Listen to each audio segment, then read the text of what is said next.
So hello everyone, I welcome all of you back on my channel which is edu in free. आज मैं आपसे बात करने वाला हूं पब्लिक प्रोविडेंट फंड के बारे में। और पीपीएफ में मैं बात करूंगा आपसे कि पीपीएफ से आप पार्शली पैसे कैसे विड्रॉ कर सकते हैं। ये सबसे कॉमन जरूरत होती है कि जरूरत पड़ने पे हम पब्लिक प्रोविडेंट फंड से अपना पैसा कैसे बाहर कर सकते हैं। पब्लिक प्रोविडेंट फंड से आप पैसा निकाल पाएंगे या नहीं निकाल पाएंगे, ये इस बात पर निर्भर करेगा कि आपको अपने पीपीएफ का अकाउंट को चलाते हुए कितना समय हो गया है। और अपने पब्लिक प्रोविडेंट फंड से आप कितना पैसा निकाल पाएंगे, ये इस बात पर निर्भर करेगा कि जहां आप पैसा निकालना चाहते हैं वहां के कुछ लास्ट सालों में आपके 31 मार्च को कितने कितने बैलेंसेस रहे हैं। ये कौन कौन से बैलेंस होंगे, आपका एलिजिबिलिटी पीरियड क्या होगा, इस सब को विस्तार से जानने के लिए आए चलते हैं ब्लैक बोर्ड की तरफ। आज हम ये जानेंगे कि हम पीपीएफ अकाउंट से कैसे पैसा विड्रॉ कर सकते हैं। प्लीज ध्यान दीजिए, पीपीएफ अकाउंट से आप 6th फाइनेंशियल ईयर यानी छठे फाइनेंशियल ईयर के एंड से या 7th फाइनेंशियल ईयर की बिगिनिंग से ही पैसा बाहर निकाल सकते हैं। उससे पहले आप लोन ले सकते हैं, लेकिन अगर आपको पैसा विड्रॉ करना हो तो आप अपने पीपीएफ अकाउंट के छठे फाइनेंशियल ईयर के एंड से या 7th फाइनेंशियल ईयर के बिगिनिंग से पैसा निकाल सकते हैं। अब हम थोड़ा इसे डिटेल में समझेंगे।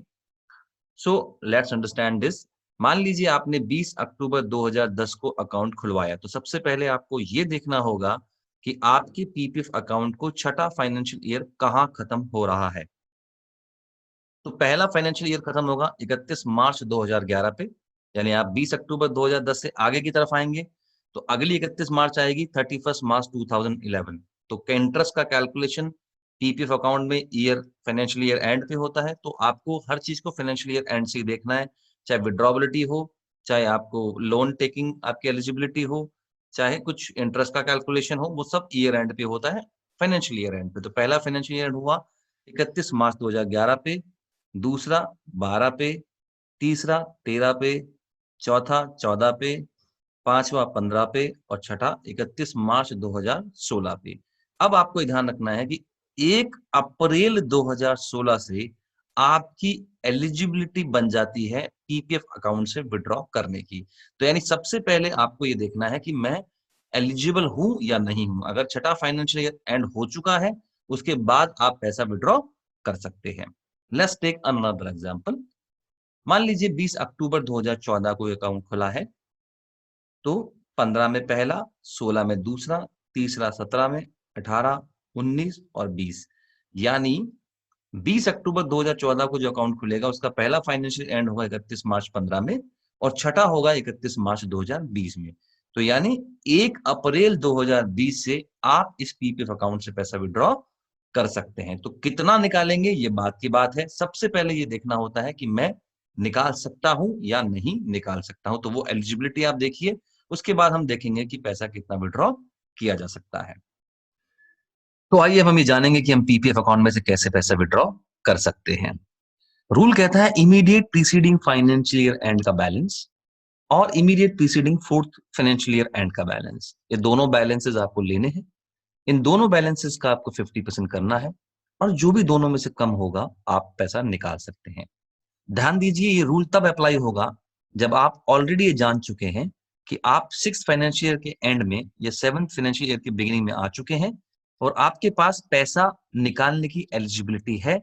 तभी आप ये रूल अप्लाई कर सकते हैं, ये जानने के लिए कि पैसा कितना निकाल सकते हैं। अब ये जो रूल है ये इस बात के लिए है कि आप पैसा कितना निकाल सकते हैं। तो मान लीजिए 20 अक्टूबर 2020 आज है और आप ये जानना चाह रहे हैं कि आज आप कितना पैसा विड्रॉ कर सकते हैं। और मैं उसी अकाउंट को लेकर चल रहा हूं जो पिछला अकाउंट था, जो 2014 में मैंने खुलवाया था और 1 अप्रैल 2020 में जिसमें मैं विड्रॉबिलिटी मेरे पास आ गई थी। तो आपको ध्यान रखना है कि कौन से दो बैलेंसेस आपको लेने हैं। पहला, immediate preceding financial year and. 20 अक्टूबर 2020 से पीछे जाएंगे आप तो पीछे वाला फाइनेंशियल ईयर एंड मिलेगा आपको 31 मार्च 2020, राइट। इससे ये हुआ आपका पहला। सेकंड लेना है immediate preceding 4th financial year and balance including this. तो 1, 2, 3 एंड 4। तो ये पहला, ये दूसरा, ये तीसरा और ये चौथा, इसको इंक्लूड करते हुए आपको चौथा लेना है। ये दोनों को बैलेंस ले लीजिए। मैंने कुछ रैंडम फिगर यहां डाले हुए हैं, इन दोनों का 50-50% करिए। जो भी दोनों में से कम होगा आप विड्रॉ कर पाएंगे। तो यही ध्यान रखना है आपको कि जहां विड्रॉ कर रहे हैं उसका इमीडिएट पीछे वाला फाइनेंशियल ईयर का एंड का balance and then the fourth one including that, उसको गिनते हुए चौथे पे जाइए, दोनों बैलेंसेस ले लीजिए, दोनों बैलेंसेस का 50-50% कर लीजिए, जो कम होगा आप निकाल सकते हैं। मान लीजिए यही अकाउंट कंटिन्यूअस चल रहा है और आगे हम कुछ फ्यूचर में जाते हैं और मान लीजिए आज 28 जनवरी 2023 है, अकाउंट वही है, सेम अकाउंट चल रहा है, विड्रॉबिलिटी आपके पास अब भी है क्योंकि विड्रॉबिलिटी तो 1 अप्रैल 2020 से ही चालू हो गई थी, लेकिन अब यहाँ पे आपके बैलेंस बदल जाएंगे, जिन बैलेंसेस को आपको पैसा निकालने के लिए देखना होगा। तो आप कौन से दो बैलेंस देखेंगे? सबसे पहला बैलेंस देखेंगे आप 31 मार्च 2022, क्योंकि ये जस्ट पीछे वाला फाइनेंशियल ईयर एंड है, 31 मार्च 2022। सेकंड, थर्ड एंड फोर्थ, यानी 31 मार्च 2019 और 22, इन दोनों के बैलेंसेस को आप लेंगे, जो भी बैलेंस वहां पे है आपके पीपीएफ अकाउंट में, दोनों का 50-50% कर दीजिए, जो भी दोनों में से कम होगा वो पैसा आप विड्रॉ कर सकते हैं। तो यहाँ ये भी बात समझने की है कि छठे फाइनेंशियल एंड के बाद एलिजिबिलिटी चालू हो जाती है, उसके बाद आप जहां खड़े हुए हैं, जहां पे आप विड्रॉ करना चाह रहे हैं, उसके हिसाब से आपके बैलेंसेस जो दो आपको चुनने हैं वो बदल जाते हैं और फिर उनके हिसाब से आप पैसा विड्रॉ कर पाते हैं। अब देखिए एक चीज और इंपॉर्टेंट है, what ever you withdraw from PPF account, चाहे आप पार्शियली विड्रॉ करें चाहे आप फुल्ली विड्रॉ करें at the time of maturity, important is absolutely tax free, यानी आपको कोई भी कर आपके पीपीएफ अकाउंट के इंटरेस्ट पे नहीं देना है, इट्स एब्सोल्युटली टैक्स फ्री। अब एक चीज और समझते हैं, इंपॉर्टेंट क्या है कि क्या पीपीएफ अकाउंट इसकी मैच्योरिटी पर खत्म हो जाता है या पीपीएफ अकाउंट एक्सटेंड भी किया जाता है? पीपीएफ अकाउंट एक्सटेंड किया जाता है, वो 5-5 साल के ब्लॉक्स में किया जाता है, यानी एक बार एक्सटेंड होगा तो डायरेक्ट 5 साल के लिए होगा, और ये 5-5 साल के ब्लॉक कितने भी हो सकते हैं, 2 ब्लॉक, 3 ब्लॉक, 4 ब्लॉक, जितने चाहें आप उतने ब्लॉक्स के लिए अपने पीपीएफ अकाउंट को एक्सटेंड कर सकते हैं। खासियत क्या है, पीपीएफ अकाउंट विद कंट्रीब्यूशन और विदाउट कंट्रीब्यूशन दोनों ही तरीके से एक्सटेंड किया जा सकता है। इसका मतलब यह है कि आप चाहें तो एक्सटेंशन के बाद पीपीएफ में पैसा डालें, चाहे ना डालें। अगर आप डालते हैं तो विद कंट्रीब्यूशन एक्सटेंशन कहलाता है, और अगर आप नहीं डालते हैं तो विदाउट कंट्रीब्यूशन एक्सटेंशन कहलाता है।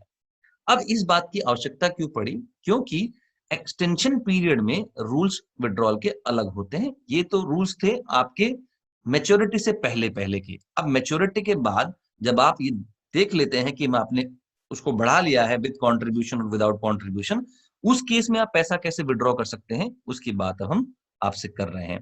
तो देखिए विदाउट कंट्रीब्यूशन बड़ा सिंपल है, आप कितना भी अमाउंट एक साल में एक बार निकाल सकते हैं। Any amount can be withdrawn once in a year, साल में एक बार आप निकाल सकते हैं, चाहे जितना अमाउंट आप निकालना चाहें विदाउट कंट्रीब्यूशन में।